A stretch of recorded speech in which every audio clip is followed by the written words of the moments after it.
Hello, friends. Welcome to the ATC Double Cut. My name is Micah Woods, and I am in Japan at the moment. Yesterday, I was at the midterm board meeting.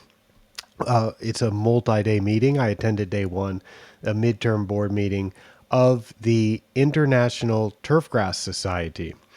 And it's pretty exciting. In July 2025, there will be a big international turfgrass conference in Japan in Karuizawa, which is in Nagano Prefecture, about an hour on the bullet train from Tokyo. I am planning the zoysia grass symposium that will be held on July 16th of 2025. And I know this is going to be a wonderful conference. I'm really excited about it. And if you're listening to this, you're probably interested in turfgrass management and in turfgrass science. And if you've ever wanted a good reason to take a trip to Japan, just keep July 11th to July 16th, 2025 on your calendar.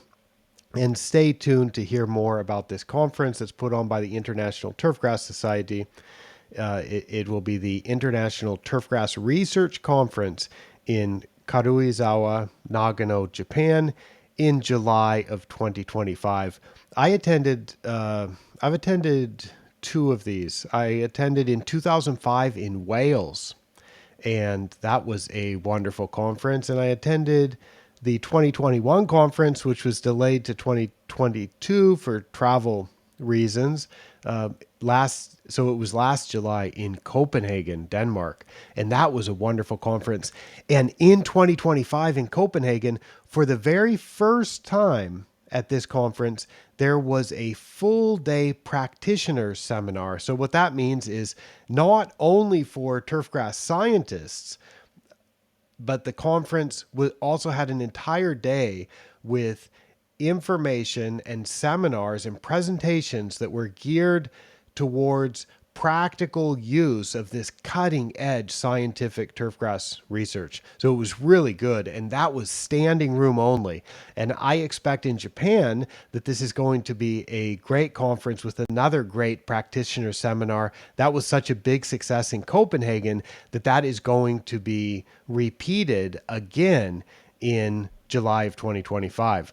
So this is a conference that has turfgrass scientists from all around the world, people from the turfgrass industry all around the world, but it also can have people who take care of grass attend the conference. So I think this is really attractive because Japan is a very popular tourist destination, and Japan is just a fascinating country when it comes to turfgrass and when it comes to golf. Now, I've been in Japan for the past week visiting golf courses, and I want to talk about a blog post that I've put up. It's on my website at asianturfgrass.com, and you will find a direct link to this post in the show notes. The blog post that I want to show is titled Four Numbers About Golf Course Maintenance in Japan. And I've summarized some of the things that I've seen and the numbers of the courses that I've visited in the past week. And I think this is very interesting for people who haven't had a chance to visit golf courses in Japan or study turfgrass in Japan.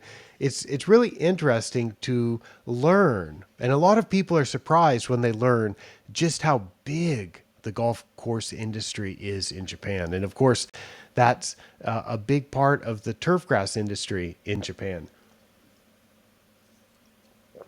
So I picked four numbers that I think are interesting. And I'm going to talk about those a little bit. Maybe talk about one more blog post that shows some interesting equipment and talks about a particular multi-course facility in Japan that has, I think, 108 holes. But anyway, this blog post, there will be a direct link to it in the show notes. And I started it off by saying from July 3rd to July 10th, I visited 11 golf facilities in Japan. And So for the past week, I was traveling around Japan visiting golf courses, and I ask some of the same questions at every course because it helps me to understand what the greenkeeper is dealing with. Golf course superintendents in Japan are called greenkeepers. And in fact, the very first course I visited, I got to ride on a sulky, which I put a picture in the blog post. So if you're listening to this, stay tuned for a video on my YouTube channel where I will show this sulky that goes behind a walking greens mower, behind a pedestrian greens mower. I will show that in in action.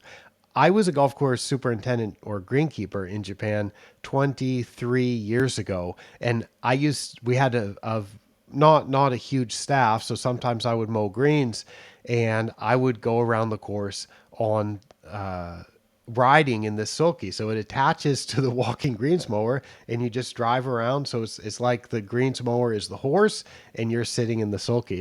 It's pretty cool. It's fun.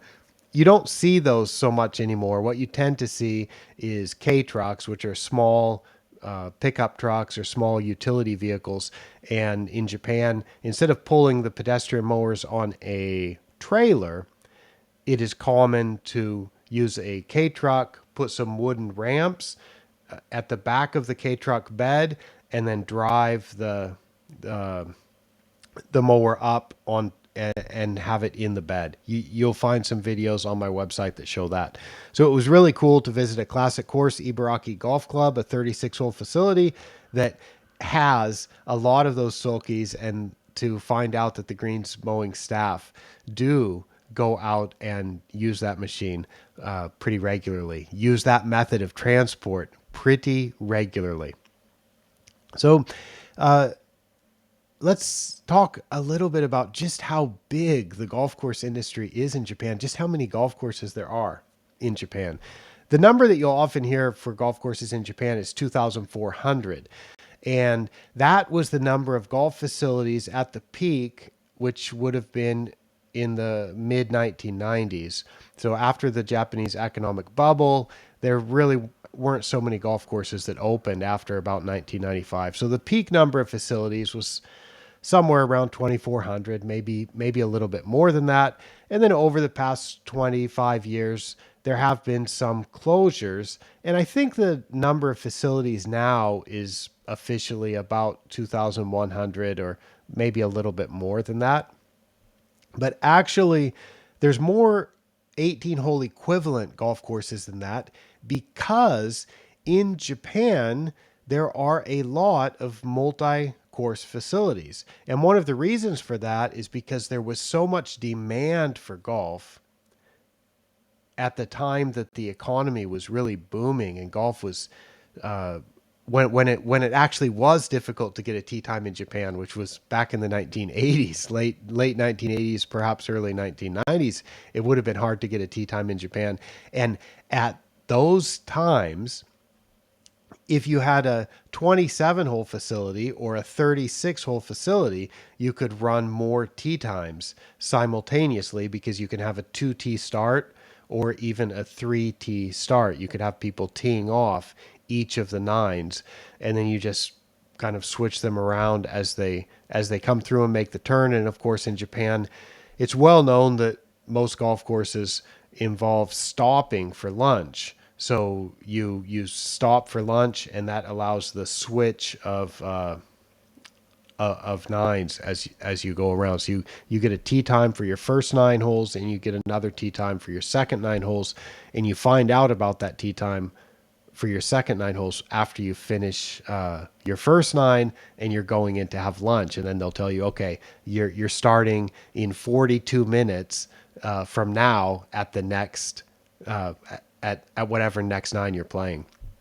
So those multi-course facilities are able to run through a lot of golfers all at once.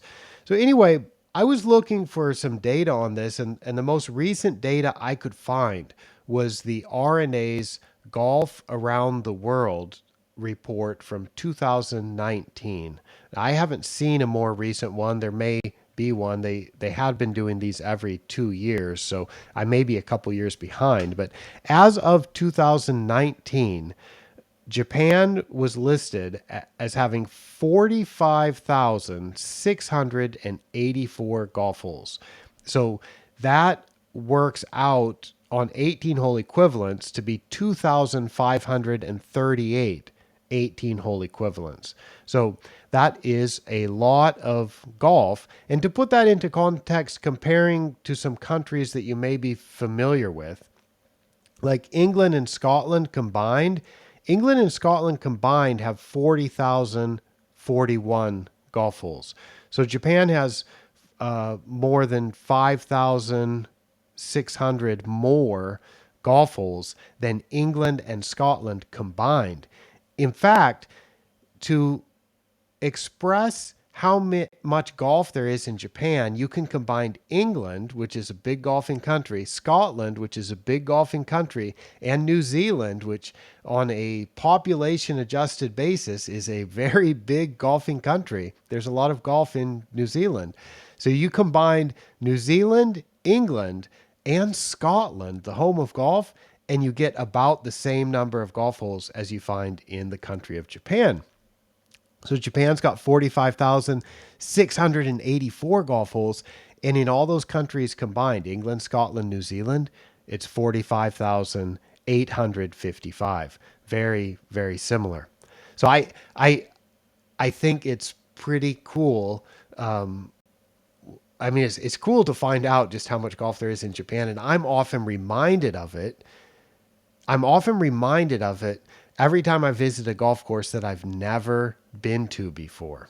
And I've been working. Remember, I mentioned that I was a greenkeeper in Japan 23 years ago.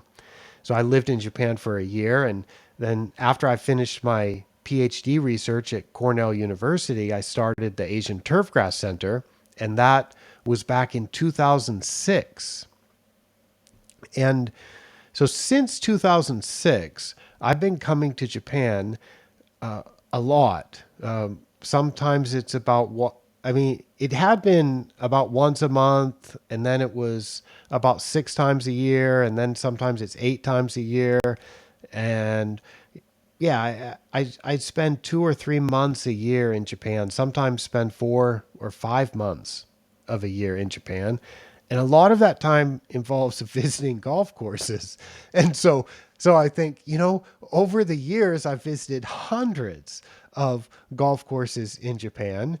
And I keep thinking, okay, there must be not so many courses that I'm visiting for the first time. And yet, it's fun for me to go on these kind of trips like I was on the last week. I visited I visited 11 facilities, and I think four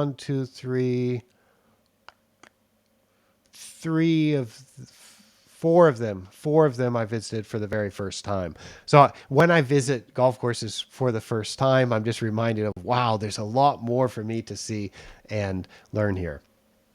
Anyway, one of the courses that I did visit for the first time was in Nagano Prefecture, which is in central Japan, and I put a picture there that I took from one of the greens on this. This is the second green on one of the nines from. This is, again, a multi-course facility. This is a 27-hole facility at Matsumoto Asama Country Club. And in the background, if you look carefully on the left side of the picture, you can see some mountains in the distance. Those are the northern Japan Alps, which are kind of a backdrop to the city of Matsumoto in Nagano. And those are mountains that go up to around 3,000 meters in elevation. And there's still snow on them in early July. There's still some snow up at the peaks of those mountains in early July. So that was a course that I visited for the first time, and that was a beautiful, beautiful place to visit.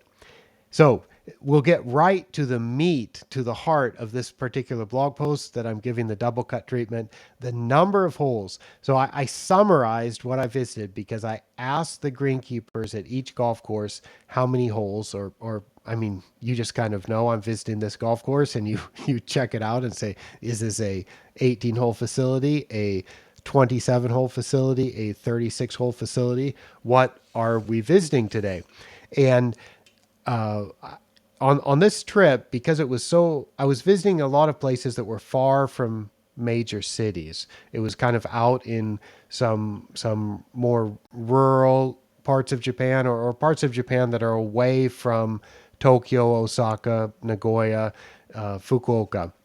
So this past week, I visited a disproportionate number of multi-course facilities, and of the 11 facilities that I visited, the mean number of holes, the average number of holes was 30.3. The median was 36. So I visited a lot of 36 hole facilities over the past week. Now, this is interesting for greenkeepers to think about how many resources are available to take care of these 36 hole facilities or these multi-course facilities. So I adjusted the number of staff to a per 18 holes basis. The total number of staff, and I asked the greenkeepers how many full and part-time staff, including mechanics, including the greenkeeper. I said, everybody, how many people do you have working in total, even the part-time staff? So it's not as high as it would be in the USA on average, I don't think. And I'm interested how this number seems to you. So on an 18 hole basis, the let's see, the mean number of staff, so the just the absolute average per 18 holes was 9.5 people. The median number of staff was 10. So the median number of staff on the courses I visited was 10 people per 18 holes. And the lowest was 6 people to maintain 18 holes. The highest was 21.5 people to maintain 18 holes. That includes full-time, part-time management, equipment manager, all of that. So it's certainly, uh, you know, it's not impossible. It's just hard work, I think, when you've got a big golf course and you've got a lot of area to take care of and not so many people. But I know that there's a lot of people in the world that are maintaining golf courses with fewer staff than that. But I think compared to a lot of the places in the USA, this number might seem a little bit low. I think probably for turf managers in New Zealand, that number might seem perhaps a little bit high or ample. But keep in mind, this is, I don't know. Golf courses in Japan seem hard to maintain to me because they're sometimes in the mountain. If they're down on flat land anywhere close to a major city, then they're gonna be a pretty high end golf course, and that they need to be maintained in pretty immaculate condition. So there's a lot of pressure. So those kind of courses will tend to have a little bit more staff. But then as you move away from the major population areas, then you get into some pretty rugged terrain that it can be inefficient and difficult to maintain the golf courses in those areas because they're up in the mountains. And then let's see, another question I asked that I'm very interested in is the annual nitrogen rate for creeping bentgrass greens. So all of these courses had bentgrass greens. Some of them also had some zoysia greens, but not so much. And that's another topic you can read about on the blog. But all of these courses had at least one course with bentgrass green. So I asked what the annual nitrogen rate is, which is a common question for me to ask because the amount of nitrogen kind of controls how much the grass is going to grow, and then it has an impact on thatch, how much sand top dressing will be required, how much coring would be required, and that kind of thing. And when I asked about that, the average was 10.8 grams per meter squared, and the median was 11. So that is 110 kilograms per hectare, and that is 2.2 pounds of nitrogen per 1,000 square feet. So that puts that number into context for pretty much every unit that you might be familiar with, no matter where you are in the world. And these places some of them have like a 9 or 10 month growing season, and 2 months of the year covered in snow. And a few of these places had a 12-month growing, not growing season, but a 12-month season when the course is open. It still gets cold enough in the winter that the grass doesn't really grow very much. So this for me is typical for this particular climate. As you change, if you go to colder places, you might use less. If you go to warmer places, the grass might use a little bit more. So I used to think this wasn't enough, but then my eyes told me that it is, because I observed what the golf courses look like, and there was plenty. I mean, the grass conditions were good enough that it became clear to me that this rate of nitrogen was sufficient. And so I wrote a blog post about that recently. I have a ATC Double Cut episode all about that topic, and I put a link to that in the post. I said I wrote about normal annual nitrogen rates and my thinking about that in this post, and then there's a link to that. So I'll encourage you to go to the post that I'm talking about today. And if you're interested in that, go ahead and click through to read about my thinking about annual nitrogen rates, because it's lower than the textbook amounts. But I think there's a lot of people around the world who are realizing that you can get plenty of growth with a moderate amount of nitrogen, with what seems would have seemed some years ago as perhaps starving the grass. But you're clearly not starving the grass if you're growing it at a suitable rate. So clipping volume, keeping track of how much the grass is growing, can be really useful in that regard. So instead of applying nitrogen based on a textbook rate, you can apply nitrogen based on how much the grass is actually growing and how much you want it to grow. And then another question I ask is the number of rounds, because if you have a lot of rounds, then you're going to have a lot of revenue, and you might have more resources available to be able to do the work. And I'm just kind of interested in that. How much traffic is there? How difficult is it to do the work? If the course is packed with golfers, then it would be a struggle sometimes to be able to do the work. Well, the median number of annual rounds for these courses, expressed on a per 18 hole basis, was 26,667. The mean was 27,963. So these are between 25,000 and 30,000, and I'm saying this is relatively low for Japan. And the two reasons that I give for this being low for Japan is because these courses are primarily in mountainous or snowy regions.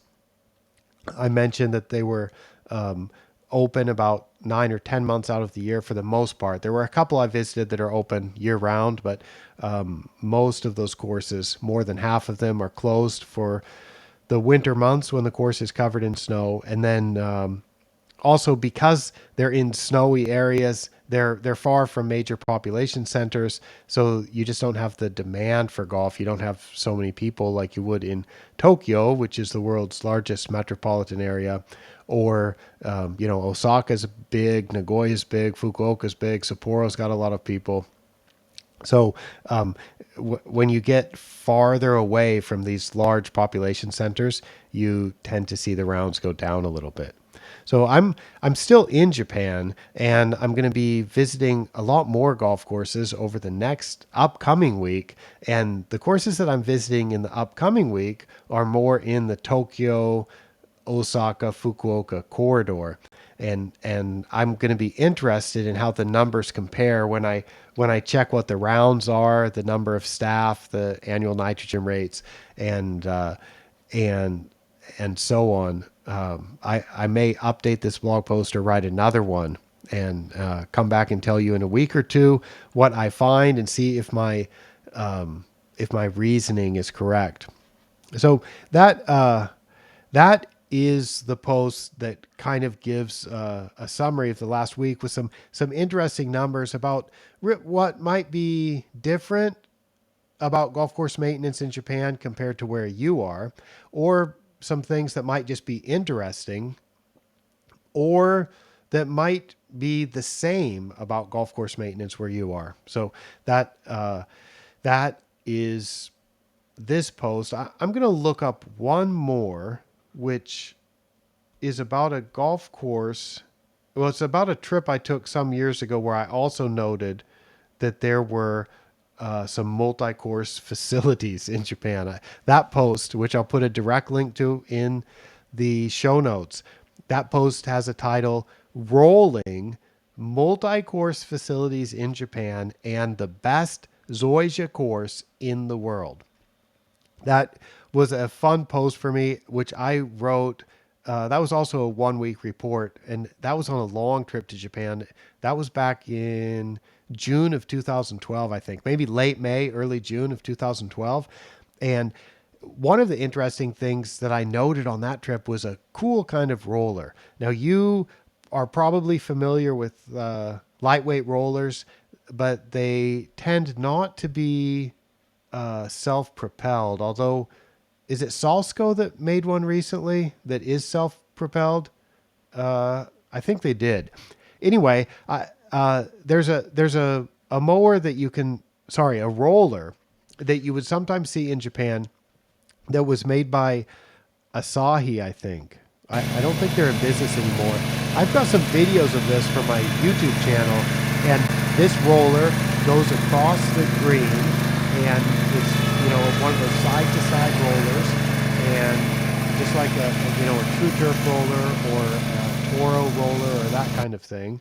And the interesting thing is it has a hydraulic drive system, so you can then put the wheels down, and it's like putting the landing gear down. If the landing gear could lift up an airplane, well, in this case, you're putting down the landing gear on the roller, and that lifts the roller off the ground. And so, if you're interested in seeing how this works, and you're just listening to this as a podcast, you can click through to the link, and you can see how when you put when you put the landing gear down, it lifts the roller up, and then you just drive the roller to the next green. So that's a pretty cool machine, and you can see all kinds of cool machines when you go to the golf course maintenance yards in Japan. And I think that sulky that I showed the picture of earlier, that's one of my favorites. I enjoy mowing greens and being able to ride the greens mower. So you're just being pulled behind the greens mower in a sulky. It's always been fun for me. It's more fun than pulling the mower with in a cart behind a utility vehicle, and it's more fun than walking around. I love walking around, but being able to sit in a sulky behind the cart, it's just so unique, and I thought that was really fun. So in that post, so I'm just going through this one real quick. I really just wanted to show those roller videos. But during that week, I visited 5 clubs, but actually went to 15 courses. Right, 5 clubs, but 15 courses. So that was a massive multi course facility visit or week, because if we counted them in 18 hole equivalents, it's 15 courses, because I visited one 36 hole club, one 54 hole club, one 36 hole club, one 18 hole club, and a 126 hole club. Not 108 holes. I mentioned 108 holes earlier. This club actually has 126 holes, and it's in Karuizawa, where the International Turfgrass Research Conference will be held in July of 2025. So if you want to go to Japan, maybe you want to play some golf too, or if you want to see a 126 hole facility, you can see that in Karuizawa. So I put a picture of that. The course has a misleading name. It's called the Karuizawa 72 Golf Club, which would imply that it has 4 18-hole courses. But if you actually look at how many courses they have, count it all up. There's 126. I think 108 of them might be public, and I think one of the 18 holes might be uh, more of a members type course. But yeah, it's a lot of courses.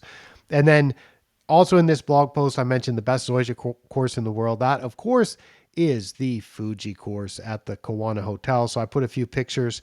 I put a few pictures of that course in there, and that is a course that was designed by C.H. Allison, and he made a trip to Japan in the early 1930s and designed this course.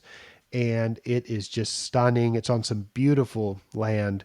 And I put a picture of me with Mr. Honke, who's the former greenkeeper there at the Kawana Golf Club. And so I say it's the best Zoysia course in the world. And by that, I mean it's the best all Zoysia course in the world. Zoysia tees, Zoysia fairways, Zoysia rough, Zoysia greens.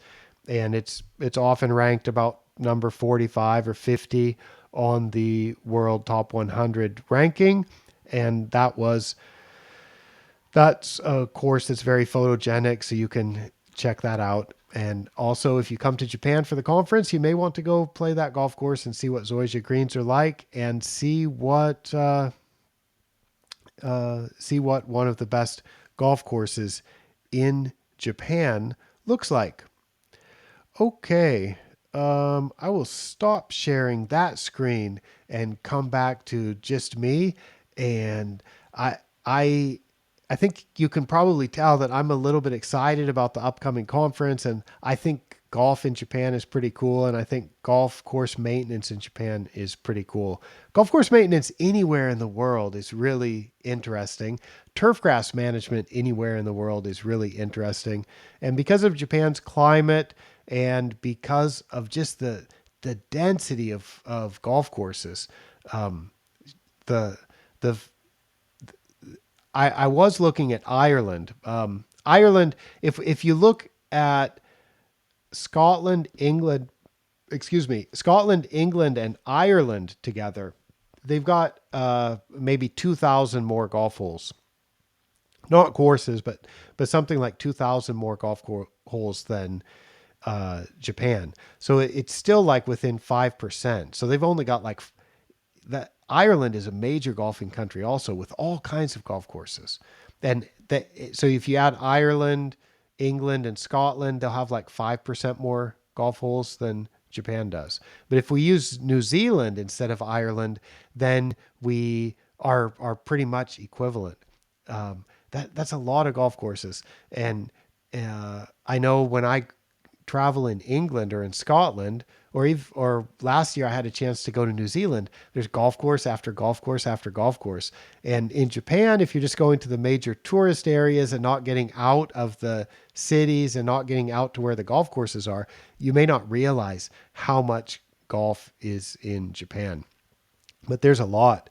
And for me to have a chance, I feel very lucky to have a chance to know so many greenkeepers in Japan, and to get a chance to go around and see how they take care of the turf grass, and to learn from them, and to collaborate with them on some projects, which is what I'm doing on this week, collecting a lot of data in Japan, and then getting a chance to learn from it and then share that with you.